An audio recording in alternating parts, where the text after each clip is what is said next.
So guys, the next step is the measurement. So the measurement is very simple, just the same measurement as your pencil skate. Do you understand? So let's do the measurement.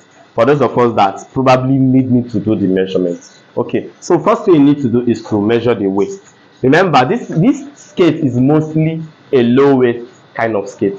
Do you guys understand what I mean by low waist? Your normal jean that you usually buy that is at your normal waist is a low waist jean trouser or whatsoever. Do you understand? Then the one that comes up here is a high waist jean. Do you understand? So this particular one is mostly a lower waist. In case you want to make a high waist, it's still your choice. Do you understand? Okay, so it being a low waist,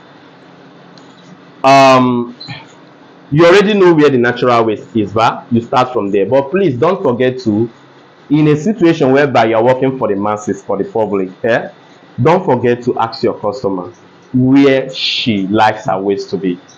She might end up telling you high waist. Do you understand? So I don't care, whichever one she tells you. So what is the waist? So this is from here, ba? Okay. So now we are going to be measuring from here. So now look at it. For us to measure from here, what I want you to do, please look at it. This is actually a kind of like the place her trouser is stopping. Let's say the place her trouser is stopping, the one she's wearing. Let's use that place. Okay, now let's get the waist circumference first. Are you seeing it? Let's get the waist circumference. Please, when you are getting the waist circumference, make sure that like now, you can see I had to pull this cloth down. Do you understand? For it not to affect my measurements. Okay, now one of the secrets about measuring the waist, let me tell you now. You see, normally when you want to measure, you just want to measure fitted this way. Like now, if you look at this, you say it's 29 bar. Now when you are measuring a waist, it's more like you are supposed to measure a waist for a trouser or for a very tight fitted skate. You have to measure it so that it's very tight. Yes. Why? Because when you do your normal measurement, this is the experience I'm telling you. When you do your normal measurement, if you notice some of your trousers, you end up seeing openings here, ba? Okay. Although that one is also a sewing method that usually makes that into up. Or sometimes you notice that when you finish making your skate or when you finish making your trouser, you use your accurate measurement, but you sometimes notice that the waist is loose.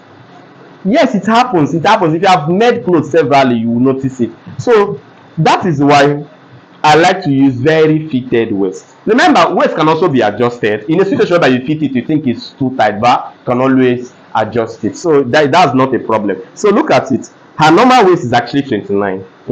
But I will end up, to tell you the truth, I will end up using 28 or 28.5. Are you seeing it? Yes, 28 or 28.5. So the next thing we are going to be measuring now is the hip length. Okay, like I've told you guys how to measure the hip length. So we are starting from her original waist. Okay, then I told you people about the hip length. We have the upper hip length, we have the middle hip length, and we have the lower hip length. Do you understand? Now I told you people the one that I normally use. Please, what I teach you here is not a textbook kind of class, it's experience. Do you understand? So the one I normally use is the upper hip length. I told you the reasons why I use it. Because sometimes when you finish making dresses for people, sometimes you also see some of those people, they will use their hand and be pulling that skate down or trouser down. They will not leave where their waist is supposed to be. One thing about me is that I anticipate what customers will do. Like I even anticipate errors. So I put I always like to put something for it in case maybe that error happens in future. Then there will be an easy way to amend it. You understand? Just like this same one now, that is one of the reasons. And I also told you people that sometimes when you finish making dress, like I said, you still see people the way they wear it. It will be as if the allowance now, assuming you use the middle hip, the hip will not leave the middle part. The way they will be drawing it, the hip will not position itself here. Do you understand? So that's why I like using the upper hip. The upper hip does not have any disadvantage. I'm not saying you should use your waist as your hip. No, use the upper hip. Now look at it. In this particular case, when I place this here, let's see her upper hip. Okay, her upper hip is 8 inches. Are you seeing it? Look at it. This is her upper hip. Then her middle hip is how many? 9.5. Are you seeing it? Look at it. 9.5. Please, how do you know? I know some of you might just be seeing it this way, but you will know by she positioning. Is the camera seeing it? You will know by she positioning in a way that you see the angle of the hip protruding. Do you understand? That's how you know. So now the lower hip, turn baby girl. So the lower hip now is which one? The lower hip, let's say the lower hip is around 11. Are you seeing it? 11. Don't say 12 oh, because 12 is almost out of the hip. Do you understand? So the hip in this case is from 8 to 11. Do you understand? 8 is the upper hip, 9 to 9.5 is the middle hip, and 10 to 11 is the lower hip. Do you understand? That is how to know this. Please, like I told you, this is not a textbook class, so you might not even see any of the things I said here in textbook, but it's with my experience. Maybe you can see it in textbook if I put it in my book. Okay, so the hip length we are going to be using is 8 inches. So in that case, immediately you get 8 inches. What did I advise you guys to do? No. You have to measure your normal hip length. Do you understand? Measure your hand and measure from the most protruding part. So that means look at it. Measure like this. Okay. Please, whenever you are measuring somebody's hip, come closer. There's one secret. There's something I like doing. I like to use my eye to observe the back of the person.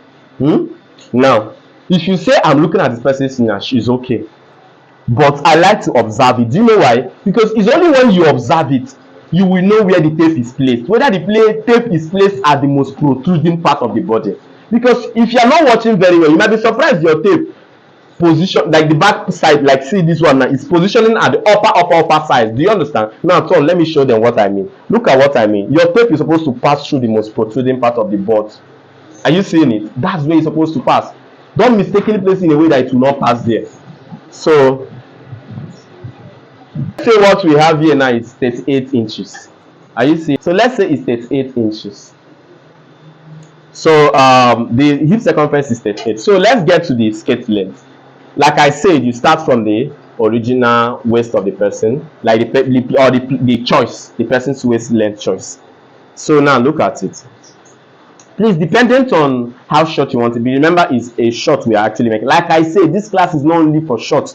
If you are working on a short skirt, remember it's one cargo pocket you need to have. If you are working on average skirt length, remember you can put like how many? 2. If you are working on a long, you have seen the long one. Long one used to be fine.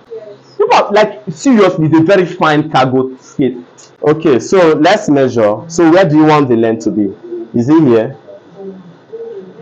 No. So please, you don't argue with your customer, by the way, but you can advise your customer. Do you understand? You don't argue with your customer. She says she wants it around here. It's actually her choice, so do you understand? But around here means that her bum is going to be open. That's what it. If that is what she wants and she really wants it as a customer, please give it to her. So I'm going to be using 16 inches actually. So that is what I'm going to be using now. Okay.